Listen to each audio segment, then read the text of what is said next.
네, 말씀은 요한복음 강의 89탄이고요. 제목은 독특한 사랑, 요한복음 20장 11절에서 18절 말씀까지 보겠습니다.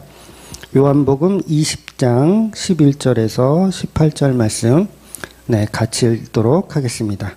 마리아는 무덤 밖에 서서 울고 있더니 울면서 구부려 무덤 안을 들여다보니 흰옷 입은 두 천사가 예수의 시체에 누웠던 곳에 하나는 머리편에 하나는 발편에 앉았더라. 천사들이 이르되 여자여 어찌하여 우느냐. 이르되 사람들이 내 주님을 옮겨다가 어디에 두었는지 내가 알지 못함이니이다. 이 말을 하고 뒤로 돌이켜 예수께서 서 계신 것을 보았으나 예수인지 알지 못하더라.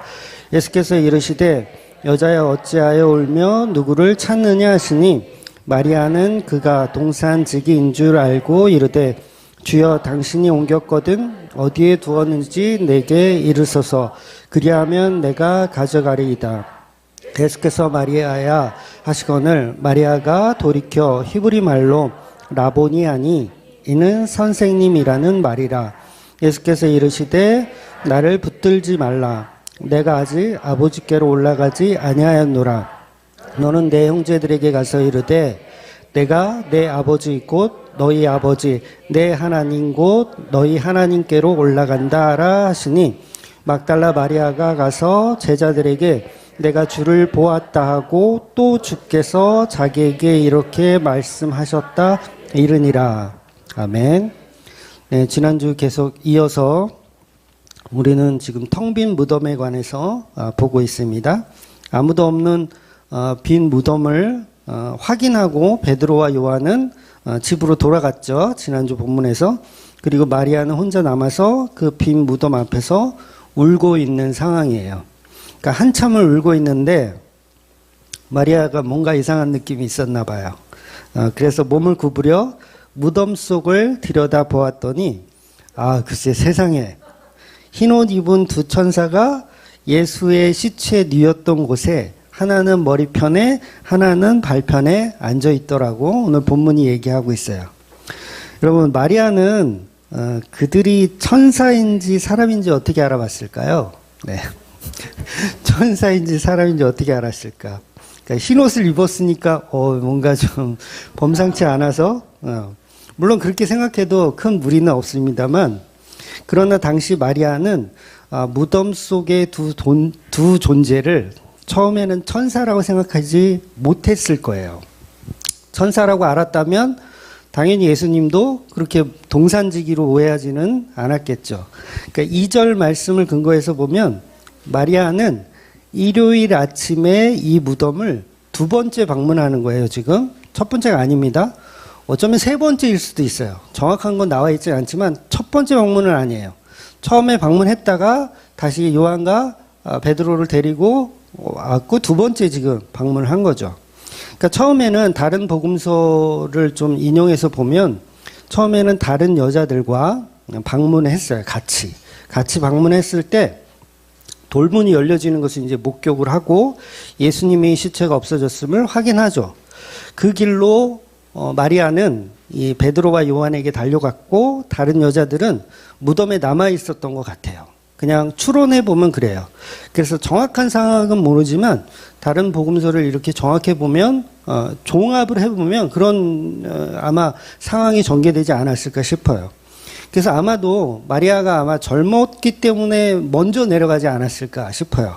그래서 빠른 걸음으로 내려가서 이 본문의 내용을 보면 요한하고 베드로하고 같이 출발하는데 누가 먼저 와요? 네, 요한이 먼저 오죠. 아마도 조금 더 젊어서이진 않았을까. 아무튼 그래서 그 마리아는 제자들을 먼저 데리러 이제 내려간 거죠. 그래서 예수님의 무덤이 열렸다. 그리고 그 속에 시체가 없더라. 이런 이야기를 이제 베드로에게 전하게 되는 겁니다. 아마도 천사들을 목격한 이 마리아와 여자들이 처음에는 천사라고 알아보지 못했던 것 같아요. 왜냐하면 두려워 떨었거든요. 두려워 떨었어요. 그러니까 제가 볼 때는 마리아는 천사를 보고도 천사인지 몰랐던 거예요. 그러니까 우리 편이라고 생각을 못한 거죠. 천사라면 알아봤으면 우리 편이구나라고 생각했을 텐데 두려워 떨었다는 것은 우리 편이라고 생각을 못했다는 거예요. 그래서 예수님을 도와준 사람이 있었나요? 그동안? 십자가에 달려서 죽는 동안? 예수님 도와주는 사람이 없었어요. 그래서 어떤 신호디브 어떤 존재가 있다면 저분들이 예수님 도와줄 거란 생각을 못하는 거예요. 왜냐하면 예수님을 도와줄 수 있는 사람이 아무도 없었기 때문이죠. 그래서 천사들을 적이라고 생각했을 거예요. 마리아는. 그래서 두려워 떠는 거죠. 여자들 전부가. 그래서 천사들이 뭐라 그래요? 두려워하지 말라. 말을 해줘야 돼요. 우리 나쁜 사람 아니다. 이렇게 설명하는 거죠. 우리 나쁜 사람 아니니까 두려워하지 말라. 그래서 여자들과 천사들이 대화하는 동안 마리아는 이제 천사들을 적으로 생각하고 빨리 이 상황을 이제 제자들에게 알려야 되겠다. 뭐 어쨌든 베드로를 부르러 내려간 겁니다. 그리고 혼자 이제 동산을 내려오게 된 거죠. 제자들을 데리고 그리고 다시 재방문을 한 거예요. 오늘 본문은 두 번째 방문입니다. 그리고 다른 복음서에 보면 그 사이 다른 여자들은요, 이 천사를 만나고 또 천사를 통해서 예수님 부활 소식을 들어요.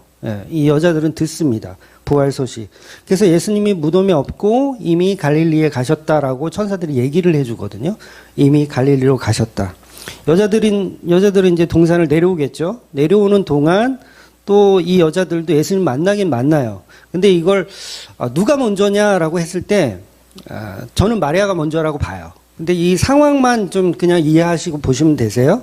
어쨌든 여자들은 천사를 보고 두려워 떨었다는 것은 아직 이 신옷 입은 이분들이 그냥 동네 이 건달이신지 아니면 우리 편인지 이 알아보지 못하는 거죠. 능력이 없는 거죠. 알아볼 수 있는 능력. 그리고 실례로 이 무덤을 경비병이 지키고 있었나요? 안 지키고 있었나요? 네, 지키고 있었어요. 경비병 어디 갔죠? 경비병도요, 천사를 봤겠죠? 두려워 떠는 거예요. 그래서 마치 죽은 사람처럼 되었다고 표현해요. 성경은. 경비병들이 그 천사들이 내려와서 이제 막 이 지진이 울리고 막 이런 어떤 광경을 본 거예요. 경비들이. 그래서 마치 죽은 사람처럼 되었다. 경비병들이 기절했다는 얘기죠. 기절을 해버린 거예요.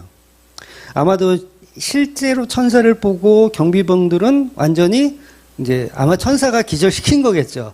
너네들은 부활의 소식을 들을 자격 없어. 너네들은 그냥 자고 있어. 이렇게 해버린 거죠. 왜냐하면 부활의 소식을 경비병들이 먼저 들으면 이상하잖아. 안 그래요? 경비병들이 들으면 이상한 거예요. 왜냐하면 부활의 소식은요, 여자가 들어야 돼요. 이게 상징적인 거거든요. 교회가 부활의 소식을 제일 먼저 들어야 되는데 경비병들이 들으면 안 되거든요. 그래서 재워놓은 거예요. 누가? 천사들이. 아마 천사들이 마동석 스타일로 이렇게 생기지 않았을까. 딱 한 방에 그냥. 그래서 지진을 통해서 천사들은 경비병들을 잠재우는 겁니다. 그리고 마리아가 제일 먼저 이 부활의 소식을 듣게 되는 거죠. 그래서 아직 예수님의 부활의 소식을 확실하게 믿지 못하던 이 마리아는 베드로와 요한을 데리고 왔음에도 불구하고 이 없어졌다는, 예수님의 십체가 없어졌다는 이 사실에만 몰두한 나머지 그냥 너무 슬피 울고 있는 상황인 거예요. 베드로와 요한은 벌써 집에 갔거든요. 아니, 예수님 시체를 찾을 생각도 안 하고 그냥 가. 그러니까 베드로도 요한도 막 지금 막 헷갈리는 거죠. 도대체 누가 가져갔냐. 이런 식으로. 근데 여러분, 이 돌문이 지금 닫혀 있었잖아요. 이 돌문 누가 열어요? 네? 돌문 누가 열까요? 돌문 천사가 열은 거 맞아요. 천사가 열었어요. 천사가 둘이서 막 낑낑대면서 힘으로 밀었나요? 네. 지진으로 열리게 한 거예요. 지진을 통해서. 절대 예수님은요, 스스로 돌문을 열고 나오시면 안 돼요. 요거 잘 이해하셔야 돼요. 예수님이 스스로 돌문을 열고 나오시면 안 됩니다. 일전에도 말씀을 드렸지만 부활은 반드시 성부 하나님, 성령 하나님으로 인해서 일어나야 돼요. 부활은. 그러니까 예수님이 스스로 무덤을 열고 나오신다, 스스로 부활하신다, 이러면 이게 영지주의 교리가 돼요. 그러니까 예수님은 내 스스로 내가 어차피 살아날 건데 아버지 어찌하여 나를 버리시나이까, 이거 거짓말이 돼버리잖아요. 그쵸? 아버지, 아버지, 어찌 나를 버리셨나이까? 아, 조금 이따 내가 살아나야지. 이게 아니거든요. 완전히 버림받음. 성부 하나님의 허락이 없으면 영원한 지옥에 살아야 되는, 영원한 죽음으로 살아야 되는 게 예수님이었어요. 그러니까 부활도 예수님 스스로 이렇게 돌문을 박차고 나오는 게 아니에요. 못 나오세요. 그러니까 신적 능력이 없어서가 아니라 이건 복음적으로 나오시면 안 되는 거예요.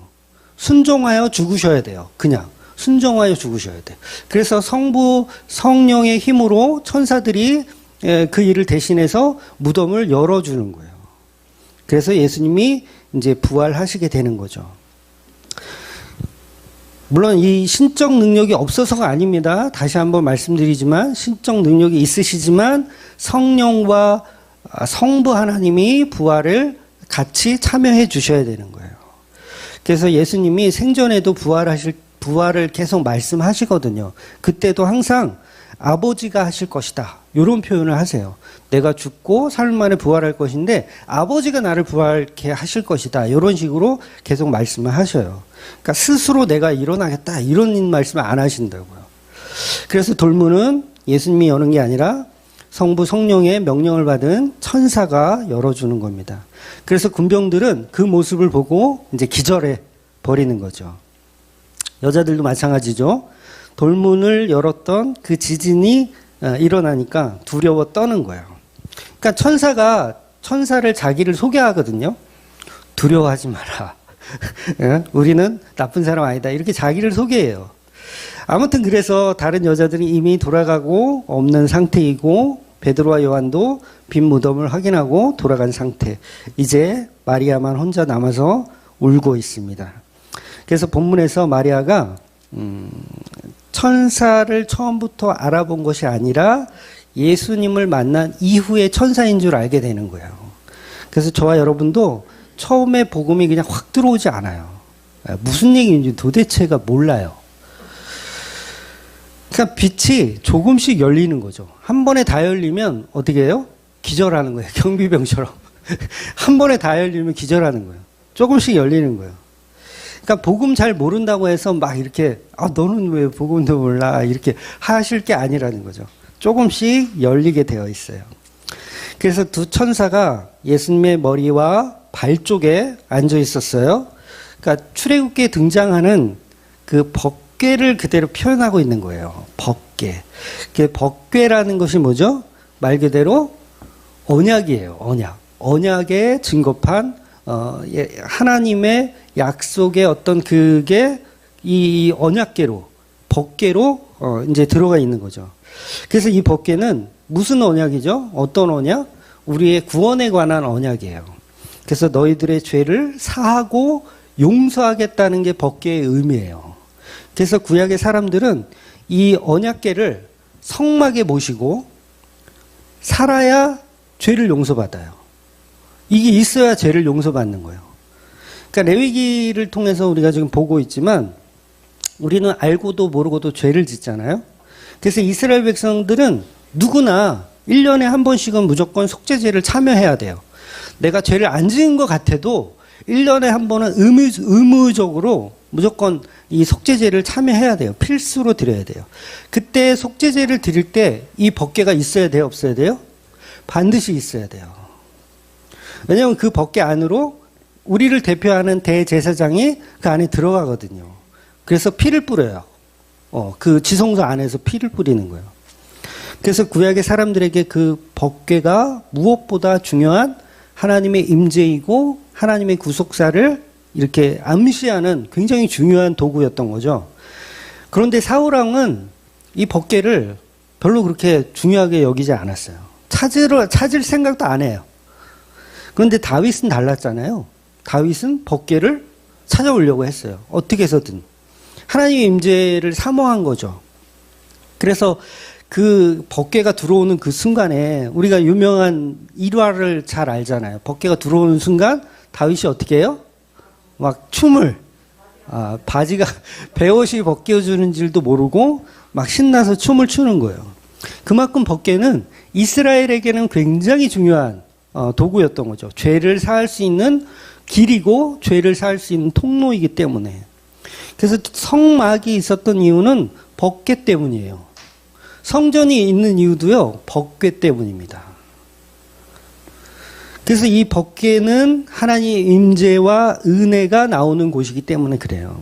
그래서 이 법궤 속에 인간의 추악한 죄의 덩어리 3가지가 들어있어요. 십계명의 2 돌판, 아론의 쌍난 지팡이, 만나 항아리가 들어있어요. 우리 인간들에게 십계명 2 돌판이 내려오고 있을 때, 우리 인간들은 십계명 2 돌판이 시내산에서 내려오고 있을 때 우린 뭐 했죠?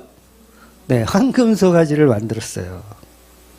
하나님의 임재를 기다리지 못하고 자기 마음대로 황금소를 만들어서 그 황금소를 여호와 하나님이라고 섬긴 거예요. 죽어 마땅한 죄예요. 그 죄의 덩어리가 법궤 안에 들어있는 거예요, 지금. 그런데 그 끔찍한 우상숭배의 죄를 법궤 속에 넣고 속죄소라는 뚜껑을 덮어서 봉인해버리는 거예요. 죄가 나올 수가 없어요. 그래서 그 법궤 상자를 이 속죄소라는 뚜껑으로 덮는데 이걸 시은 자라고도 표현해요. 시은 자. 은혜가 나오는 곳이다. 이렇게 표현하기도 하는 거예요. 그러니까 은혜라는 말 자체가 뭡니까? 죽어 마땅한 죄인이 죽지 않는 거. 이걸 은혜라고 하잖아요. 은혜는 반드시 죽음이 있어야 돼요. 뭔가 대가가 있어야 은혜가 필요한 거예요.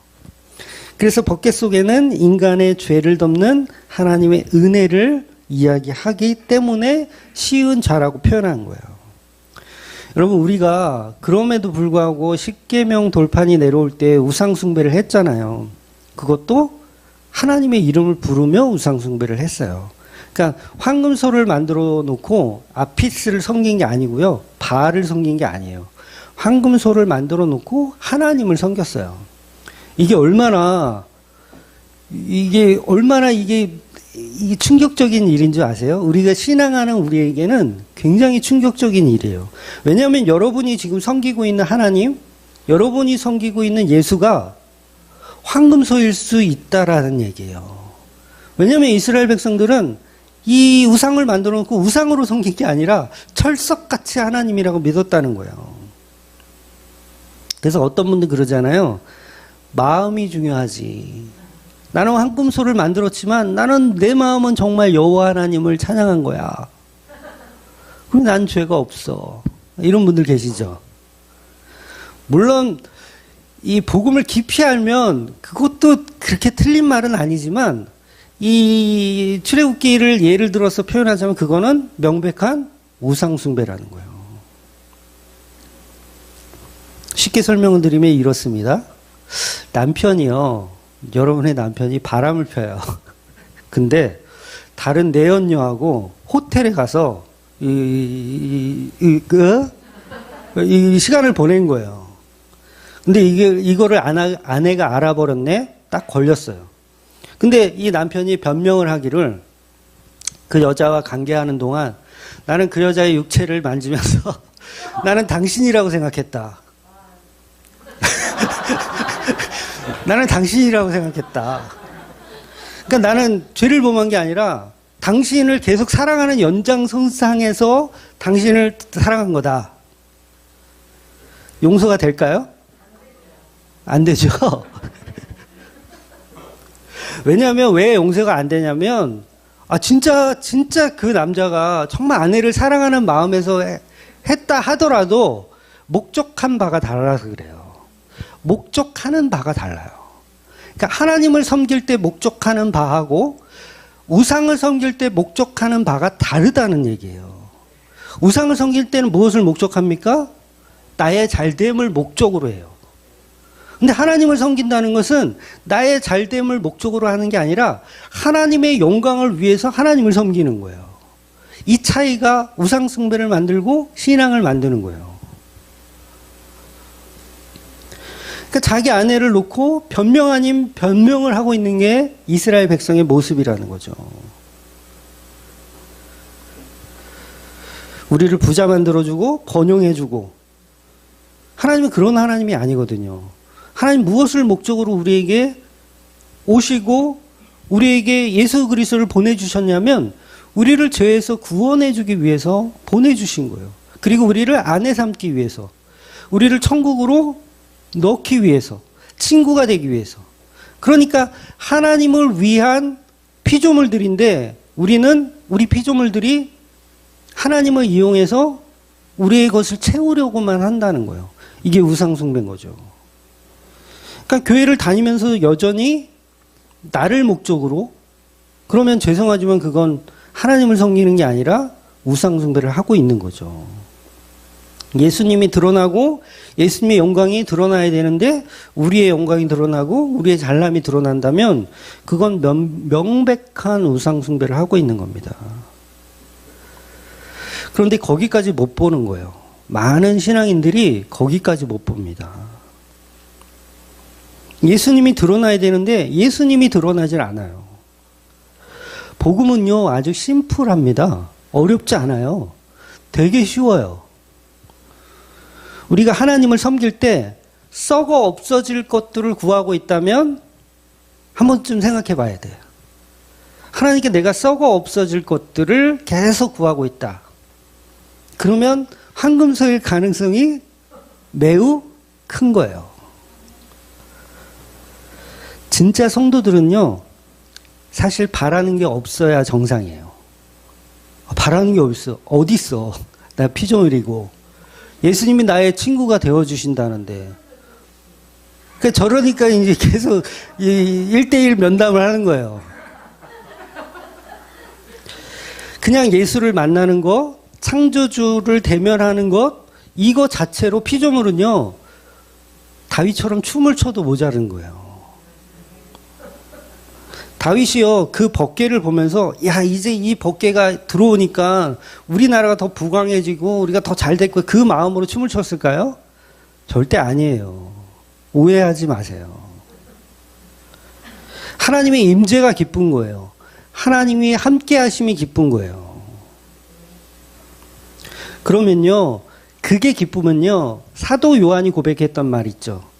주 예수여, 어서 오시옵소서. 이게 가능하게 되는 거예요. 근데 우리는 어때요? 사두개인들처럼 이 땅에 그냥 딱 들러붙어 가지고 예수님 아직 아닙니다.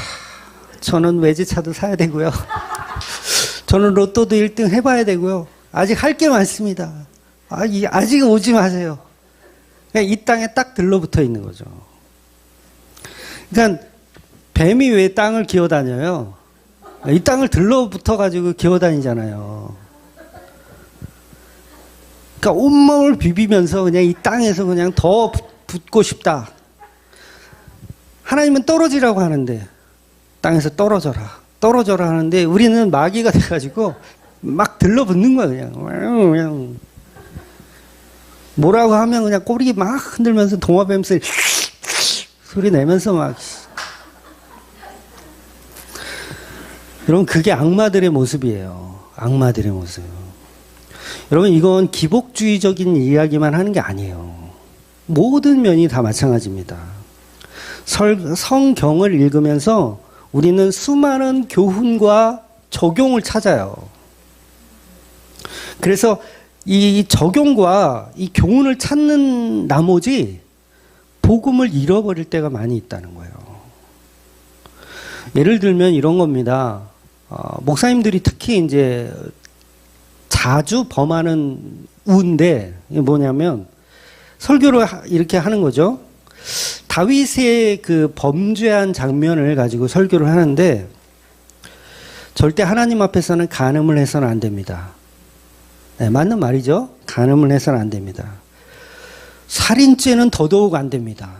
어떻게 사랑하는 부하를 전방에서 죽게 만들 수가 있습니까? 착하고 정직하게 살아야 됩니다. 예, 여기까지 하면 이거는 스님들의 설법이죠. 그 정도는 해요.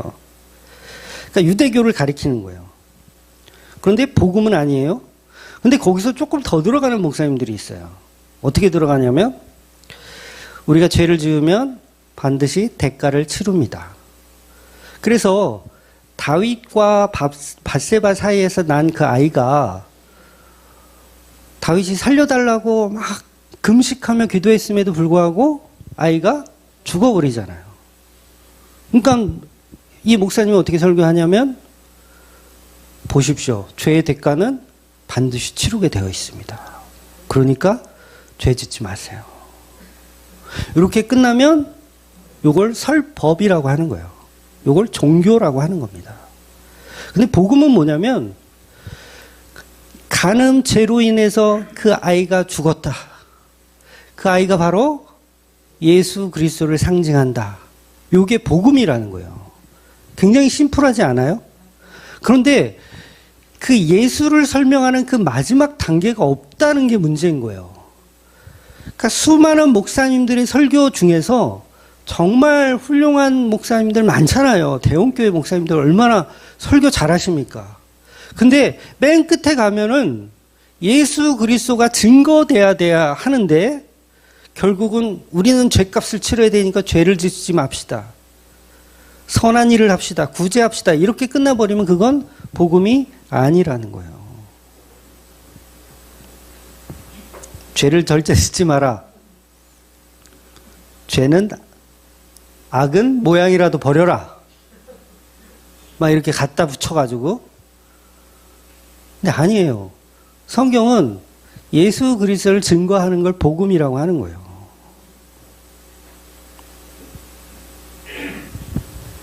괜찮은 설교인 듯 하지만 복음이 빠져있는 설교가 홍수처럼 쏟아져 나오고 있다라는 거예요. 그래서 이 십자가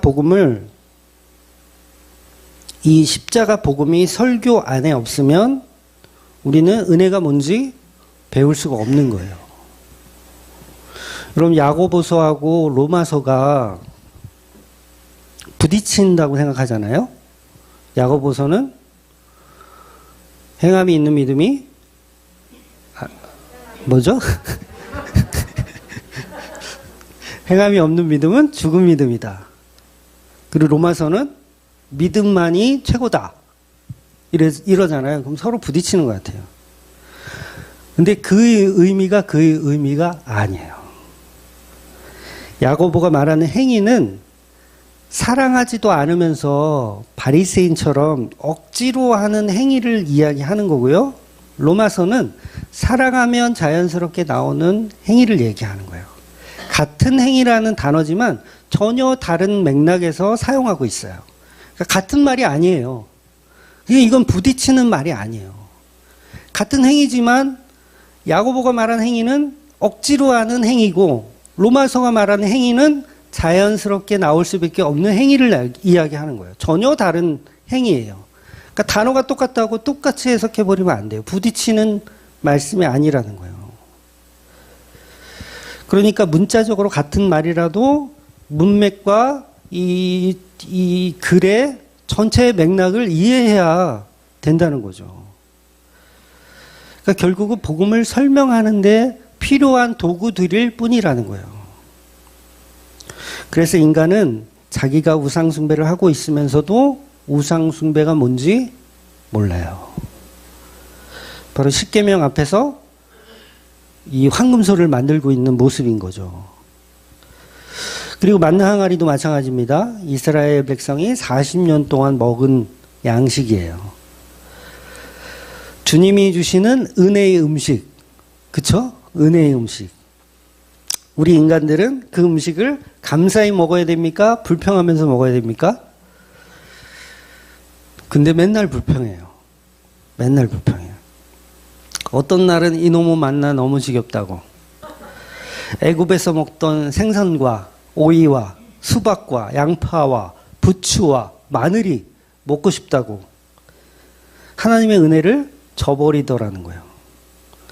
저는요, 반찬 투정을 좀 안 하는 편이거든요. 네, 저는 안 하는 편이에요. 근데 반찬 투정 하잖아요? 아니, 장모님은 그렇게 음식을 잘하셨는데 당신은 이게 뭐야? 왜 맛이 이렇게 차이가 나? 그럼 우리 집사람 뭐라 그럴까요? 당장 숟가락을 뺏어서 처먹지 마. 아니, 굶어 죽지 않도록 광야에서 만나를 베풀어 주신 그 은혜를 아는 것도 모자랄 판에 애굽에서 먹던 음식을 찬양하더라는 거예요. 이스라엘 백성들이. 이게 얼마나 끔찍한 죄입니까? 돌아가고 싶다는 거예요. 애굽으로 돌아가고 싶다. 난 세상이 좋아. 난 들러붙고 싶어. 세상이 좋아. 노예로 살아도 좋아. 어? 난 세상의 노예가 되고 싶어. 마귀 사탄의 노예라도 좋아. 맛있는 것만 먹여주면 돼. 좋은 옷, 좋은 차, 좋은 집. 하나님 버리고 애굽으로 다시 가자는 거예요. 당연히 죽어 마땅한 죄입니다. 아론의 쌍난 지팡이 마찬가지죠. 하나님은 아론을 제사장으로 삼기를 원하시는데 우리 인간들은 생각이 달라요. 왜 저 인간만 해야 돼? 나도 해야 할 수 있는데. 여러분, 사울하고 다윗하고 다른 점이 뭐예요? 많은 점이 다르죠. 사울은요, 처음에는 굉장히 겸손한 사람인 것으로 표현되어 있어요. 굉장히 겸손한 사람. 나는 베냐민 지파고 베냐민 지파에서도 아주 보잘것없는 집안이다. 이렇게 고백할 정도였어요, 사울은요. 그런데 왕이 된 이후에 자기가 왕이라고 생각했어요. 사울은. 왕이 된 이후에 자기가 왕이라고 생각했어요.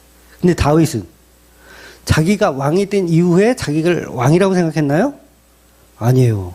다윗은 여호와 하나님이 나의 왕이라고 생각했어요. 끝까지. 그래서 왜 사울을 안 때려 죽여요?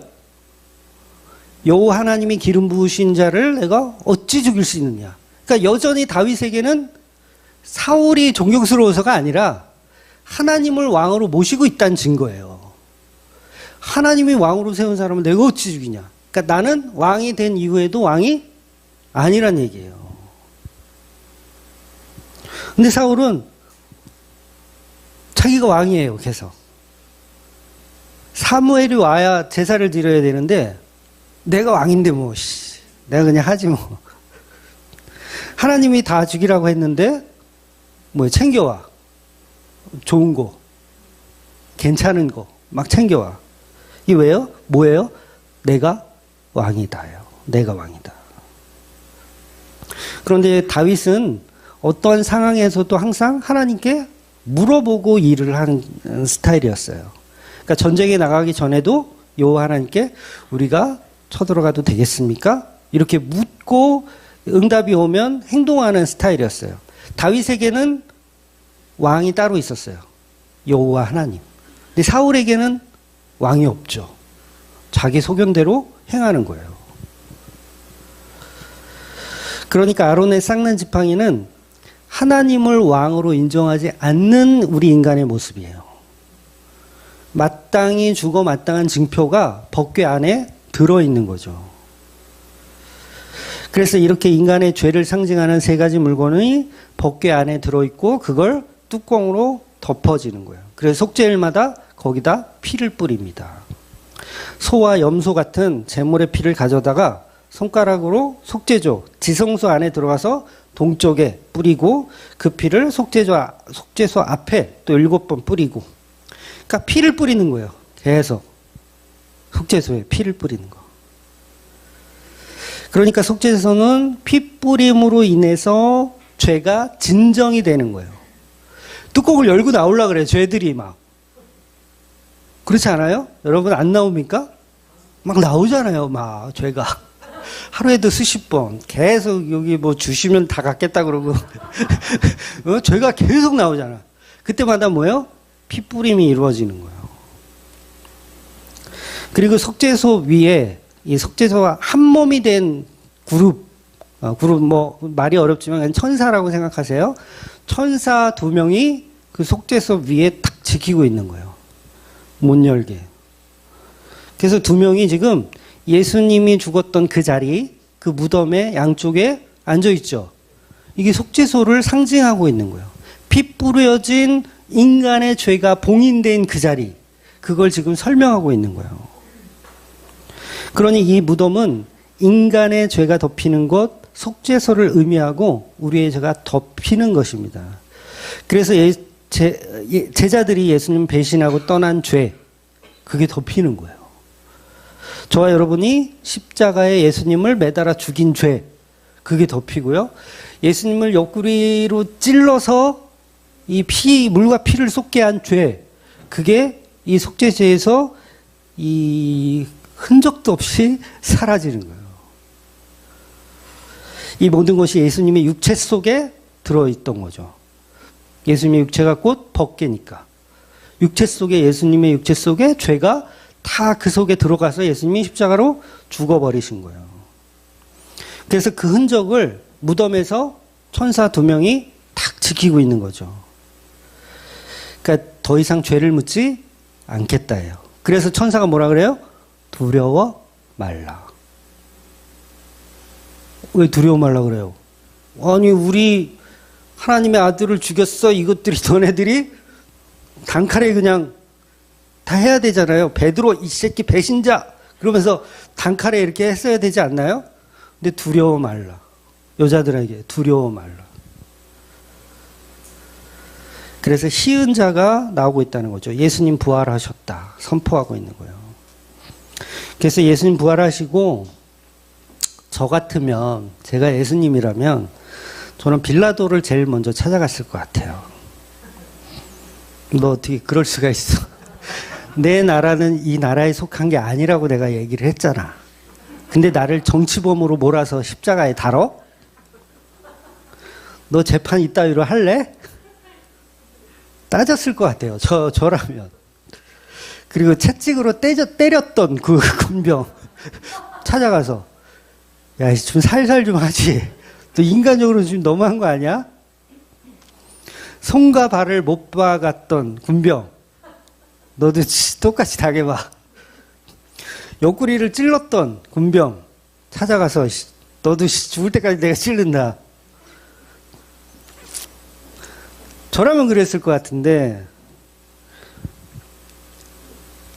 예수님은 무덤에서 부활하시고 그 곁에 계셨다는 거예요. 이제 너희들의 죄는 모두 십자가로 봉인되었다는 거죠. 우리의 죄가 십자가로 다 해결됐다는 뜻이고, 마리아에게 천사가 보여진 것은 바로 그 의미가 있는 거예요. 그래서 더 이상 예수님의 그 죄의 흔적인 육체가 사라진 겁니다. 예수님 육체예요. 육체가 사라졌어요. 그 육체가 죄로 뭐예요? 죄로 봉인된 거예요. 그런데 그 육체가 사라진 거예요. 그래서 예수님이 지금 입고 계신 그 육체는요, 변화된 육체예요. 요거 잘 이해하셔야 돼요. 물론 옆에 못자국도 있고 손에 못자국도 있고 창자국도 있으세요. 요건 왜 있냐면 제자들에게 확인시켜 주려고 있는 거예요.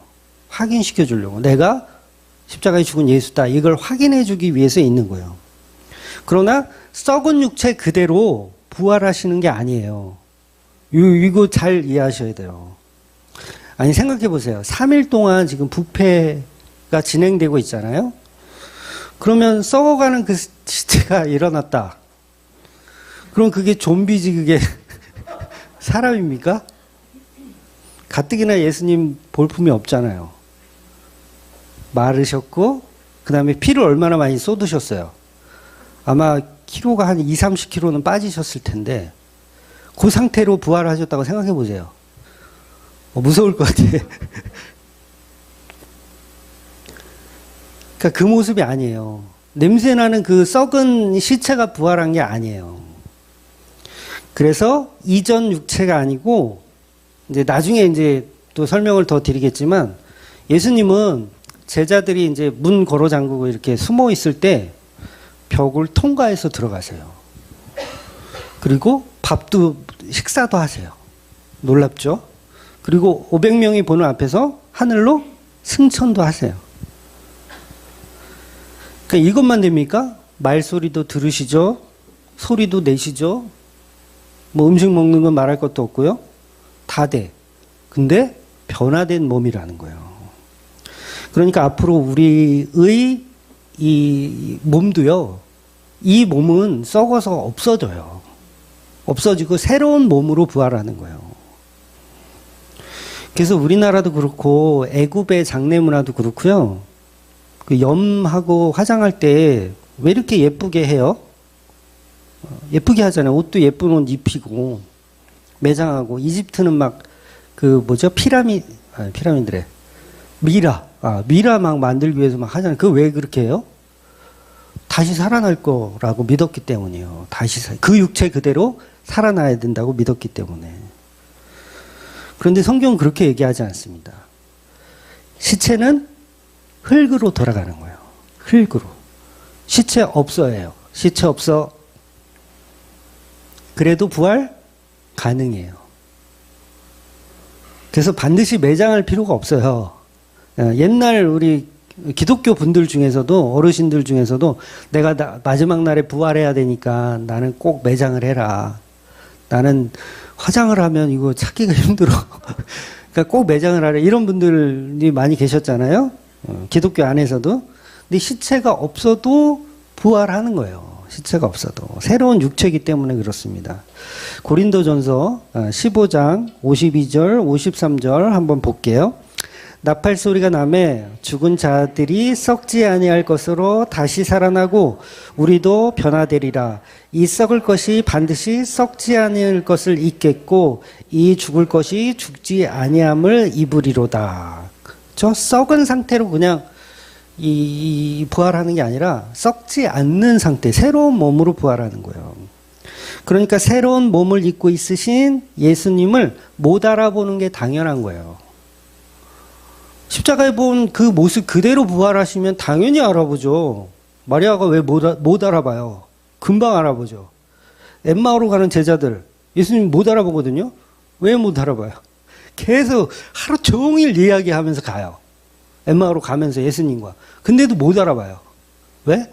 새로운 몸을 입고 계시기 때문에 못 알아보는 거예요. 그러니까 마리아도 본문에서 예수님을 동산지기로 오해하잖아요. 동산지기 경비 아저씨예요. 경비 아저씨로 오해하는 거예요. 그러면서 부활하신 예수님에게 뭘 요구하냐면 예수님에게 예수님의 시체를 달라고 하는 거예요. 지금 이게 말이 돼요? 예수님한테 예수님의 시체를 달라고 하는 거.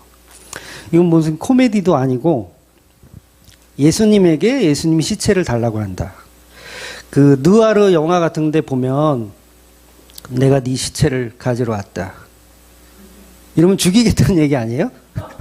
내가 네 시체를 가지러 왔다.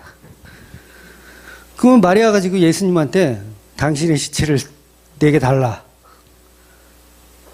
그런데 이런 코미디 같은 이 마리아의 대사를요, 우리는 신앙이라는 이름으로 지금도 하고 있는 거 아세요? 지금도 하고 있는, 예수님한테 시체를 달라고 해요.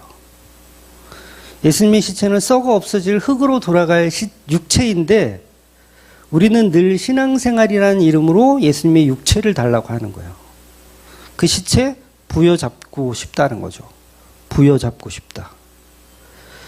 예수님의 시체는요, 썩어 없어질 허상입니다.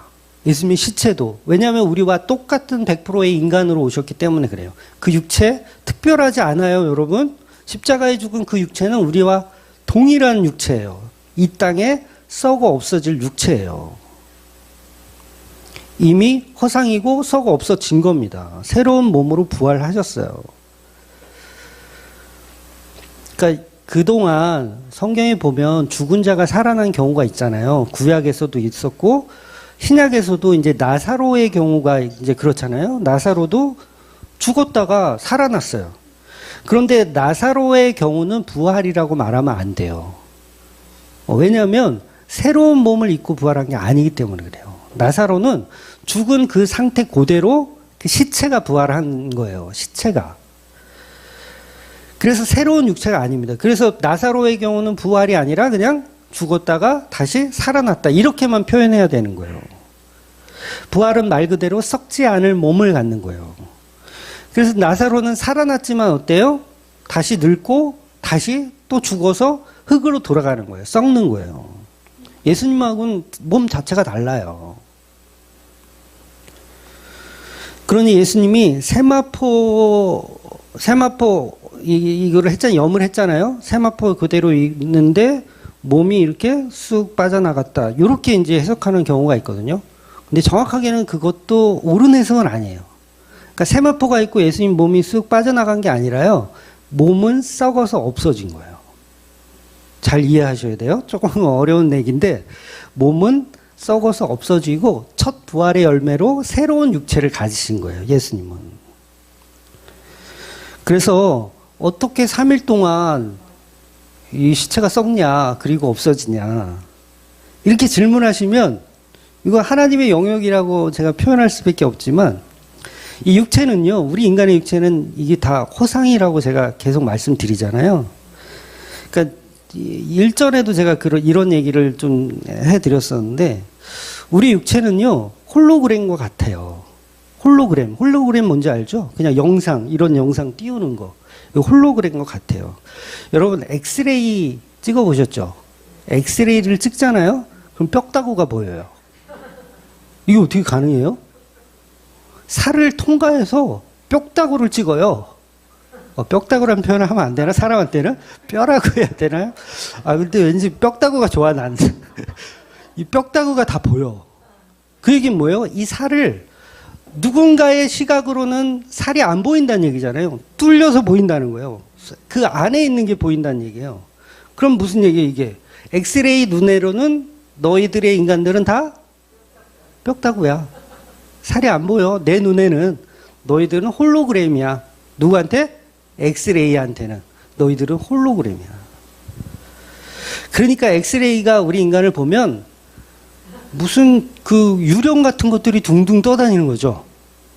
엑스레이가 보는 우리 인간의 모습을 보면 유령 같은 게 뭔가 흐물멀걸할 것들이 막 이렇게 떠다니는 거예요. 그러니까 우리는 병원 가서 쉽게 엑스레이 촬영을 해봐서 감흥이 없는 거예요.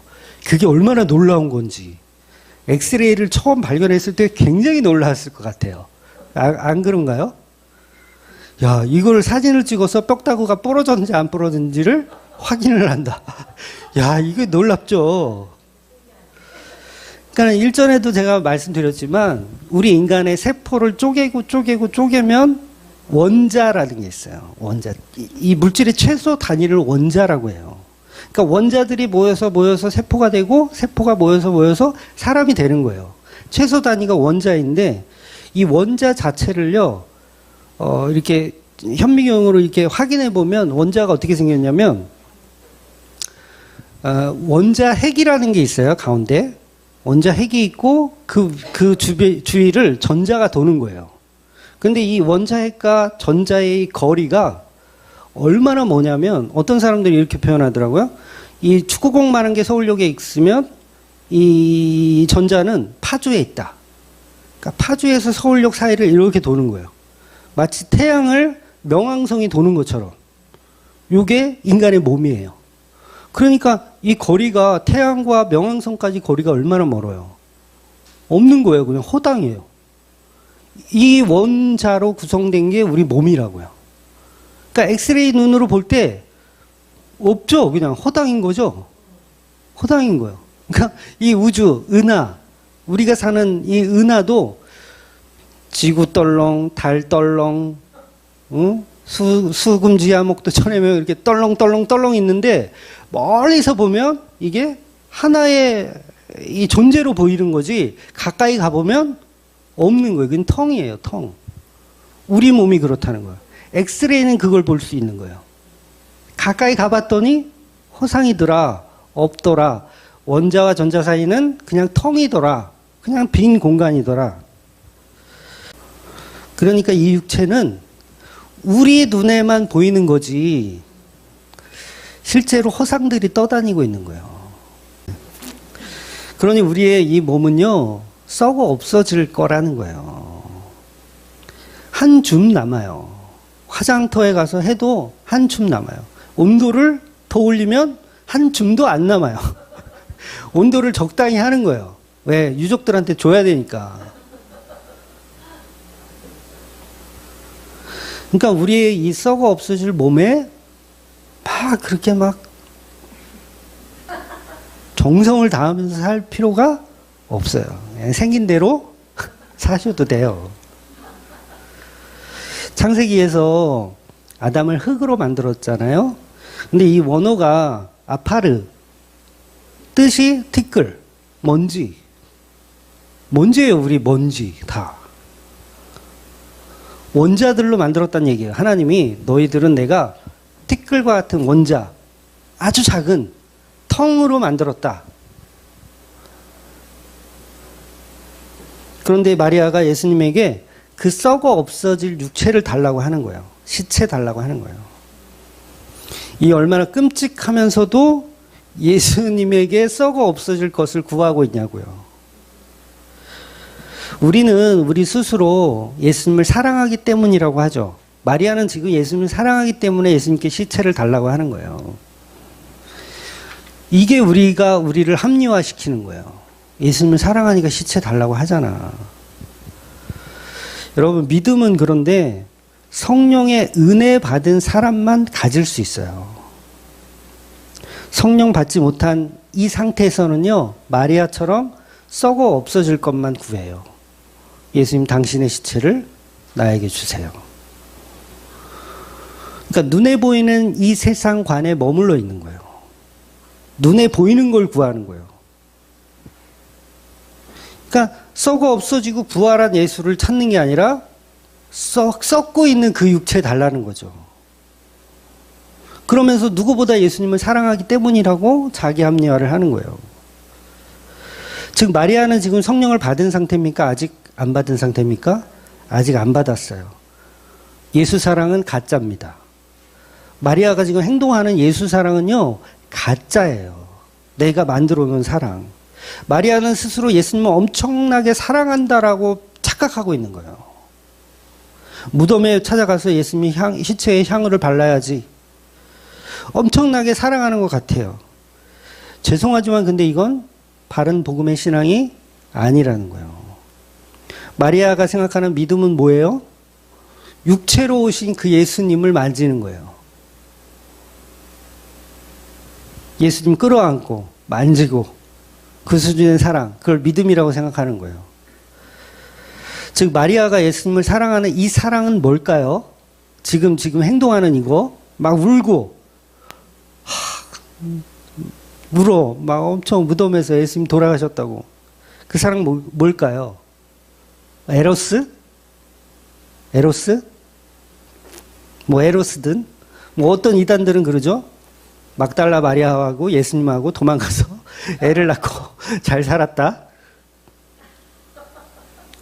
다빈치 코드 영화가 그런 주제로 아마 했던 걸로 기억하는데, 그런데 사랑은요, 그런 사랑은 예수님이 원하는 사랑이 아니에요. 그러니까 마리아가 예수님을 사랑하는 그 사랑이 에로스적인 사랑이든 아니면 스승을 존경하는 사랑이든 아니면 나 정신병을 낫게 해준 그 은혜에 대한 사랑이든 아니면 119 구조대원의 사랑이든 뭐 연민이든 뭐든 그건 다 틀린 사랑이라는 거예요. 다 틀린 사랑인 거예요. 예수님이 원하시는 사랑은요, 성령으로 연합된 사랑을 원해요. 성령으로 연합된 사랑. 그 사랑은 인간이 흉내낼 수 없는 사랑이에요. 그러니까 성령 받지 못한 마리아가 하는 모든 사랑은 사랑이 아닌 거죠. 그게 에로스든 뭐 은혜의 감사든 그 사랑이 아닌 거예요. 반드시 성령 받은 사람들만 할 수 있는 독특한 사랑을 얘기하는 거예요. 그래서 본문에서 예수님은 인간이 추구하는 그 사랑으로 나를 만지지 마라 말씀하시는 거예요. 인간이 사랑하는 사랑. 마리아가 사랑하는 게 그거잖아요. 그 사랑으로 나를 만지지 마라. 그리고 무슨 말까지 하십니까? 내가 아직 아버지께로 가지 않았다. 그러니 나를 만지지 마라. 이 얘기는 뭐예요? 내가 올라가야 성령을 부어주고 성령이 임해야 마리아 너는 진짜 사랑이 뭔 줄 알아. 그때 만져. 이 얘기죠. 만지라는 얘기 이렇게 만지라는 얘기가 아니라 그때 사랑을 알게 된다는 얘기예요. 그래서 이 말씀은요, 오해하시면 안 돼요. 하나님이 안 올라가셨습니까? 아니, 예수님이 안 올라가셨습니까? 하늘나라에 안 올라가셨나요? 무덤에서 자고 있었나요? 3일 동안? 아니요, 올라갔다 오셨어요. 우편 강도한테 그러잖아요. 한쪽 강도한테 네가 오늘 나와 함께 낙원에 있으리라. 그거 거짓말입니까? 아니요, 갔다 오셨어요. 근데 마리아에게는 아직 성령의 감동이 없기 때문에 말을 이해하지 못해요. 그래서 인간의 시간으로, 인간의 시공간으로 설명해 주시는 거예요. 내가 아직 아버지께로 올라가지 않았다. 그 얘기는 아직 너는 성령을 받지 않았으니 나를 만지지 말아라. 네가 만지는 그 사랑은 우상숭배다. 이해가 되셨어요? 네가 만지려고 하는 그 사랑은 우상숭배다. 성령을 받고 나서 나를 사랑해야 된다. 그 얘기를 하시는 겁니다. 그러니 예수님은 아직 마리아 너에게 성령이 없으니 나를 만지지 마라. 그러니까 성령이 없으면요 종교적인 사랑밖에 못해요. 마리아는 지금 종교적인 사랑을 하는 거예요. 그래서 우리 기독교인들이 맨날 하는 얘기가 뭐예요? 예수님을 닮아갑시다. 이게 뭐예요? 종교적인 사랑이에요. 예수님을 닮아갑시다. 우리는 예수님을 닮는 게 아니라 그분이 창조주이시며 그분이 하나님의 아들이시며 그 예수가 우리의 주인이심을 믿는 거지 우린 닮아가는 게 아니에요. 그러니까 예수님의 성품을 흉내내서 뭐 어떻게 하려고? 훌륭한 스님이 되시겠죠? 아닌가요? 예수님의 성품, 오른뺨을 치면 왼뺨도 돌려대라는 그 성품을 닮으면 우린 뭐가 됩니까? 훌륭한 스님이 되는 거예요. 그러니까 서두에서 말씀드린 것처럼 복음의 끝까지 못 가는 거죠. 예수가 드러나는 것까지 못 가는 거예요. 내가 닮아서 뭐 어떻게 하려고. 응? 그러니까 이 말도 똑같아요. 예수 닮지 마라. 뭐 이런 용어까지 사용하지 말라는 얘기는 아니에요. 아까 행위를 제가 설명드렸잖아요. 야고보가 말한 행위, 로마서가 말한 행위 다르다. 닮는 것도 마찬가지예요. 우리가 정말 예수를 사랑해서 자연스럽게 닮게 되는 걸 누가 뭐라 그래요? 에? 누가 뭐라 그래요? 그런데 예수를 사랑하지도 않으면서 그 성품을 스님들처럼 닮아가려고 하니까 그게 문제인 거예요. 복음이 없이 신앙생활 한다고 하면서 복음이 없이 예수를 닮아간다. 그러면 그건 종교생활이라는 거죠.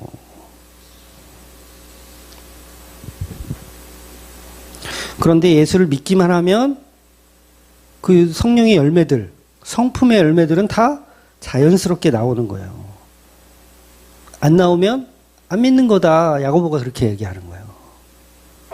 로마서는 같은 말을 하는 거고, 믿음이 있으면 당연히 예수 닮아가게 돼 있어. 이 얘기를 하는 거고요.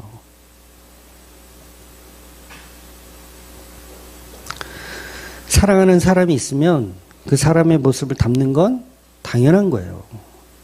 그런데 이걸 거꾸로 하더라는 거예요. 거꾸로. 여러분 부부가 각서 쓰시죠? 여러분. 각서 쓰는 부부 참 문제 많은 부부예요. 서로 안 사랑한다는 얘기예요.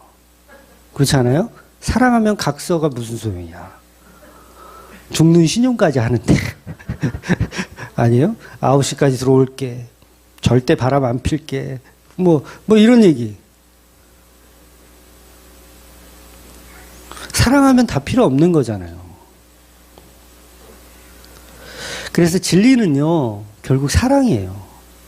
십자가를 왜 사랑이라고 표현하는지 아세요? 그게 진리입니다. 그 사랑 알면 율법에서 자유해져요. 자유해져요. 더 이상 율법에 얽매이지 않습니다. 예수를 사랑하면 진리가 우리를 자유케 하는 거예요. 사랑하지 않으니까 맨날 얽매여 사는 거예요. 이것도 해야지 저것도 해야지. 그래서 오늘 본문은 예수님이 완전한 신으로서 부활하여 나타나신 겁니다. 그래서 예수님이 원하시는 사랑은 창조적 역사를 아우르는 사랑을 원하고 계신 거예요. 마리아, 여자에게, 교회에게 창조적 역사의 그 사랑을 원하고 계신 거예요. 예수님이 창조주이며 모든 자의 주 되신 그 사랑, 이건 성령의 은혜가 없으면 불가능하다를 말씀하시는 거예요. 그래서 날 만지지 마라. 내가 아직 안 올라갔다. 너 아직 성령 안 받았어. 아직 사랑하지 말고 복음이 뭔지를 먼저 배워. 나 부활했어. 이 기쁜 소식부터 배워. 이거예요. 그래서 마리아가 성령 받고 은혜를 받으면요, 더 이상 자기 것을 구하지 않아요. 나는 죽어도 좋아. 이렇게 돼버리는 거예요. 그래서 본문에 보면 예수님이 태어날 때도 천사가 지키고요. 이 무덤에서도 천사가 지키는 거예요. 왜 지켜요? 하나님의 아들이심을 이제 선포하고 있는 거죠.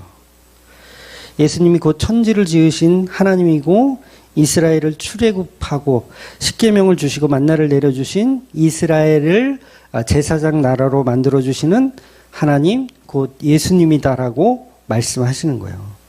그래서 예수님 마리아에게 원하는 사랑은 인본주의적인 어떤 사랑이 아니고 영적인 사랑을 원하시는 거예요. 성령을 통한. 그러니 반갑다고 끌어안지 말아라.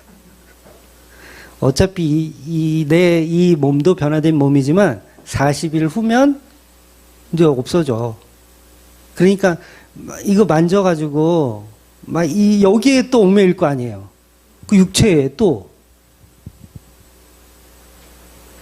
그거 아니라는 거죠. 그래서 저와 여러분요, 예수님 만나려고 하지 마세요. 간혹 그런 사람이 있잖아요. 꿈에라도 예수님 만났으면 좋겠다. 한번 만져봤으면 좋겠다. 이게 뭐라고요? 인본주의적인 사랑. 예수님이 원하는 사랑은 그런 사랑이 아니에요. 근데 우리는 우리 인간의 사고에 갇혀가지고 한번 만지면 좋겠다. 그러잖아요. 그거 아니라고 예수님 지금 설명하시는 거예요. 어차피 나 이제 부활하고 이제 승천해. 그러면 너네 어떻게 살 거야? 성령이 곧 나야. 그리스도의 영이 성령이야. 성령으로 내가 너희와 함께 있을 거야. 성령이 함께 있을 때는 우리는 만질 수 없어요. 만질 수 없고 느낄 수 없어요. 그렇지만 존재하는 임마누엘 예수 그리스도임을 알아야 된다는 거예요. 그 복음을 지금 오늘 본문이 아주 어렵게 설명하고 있는 거예요.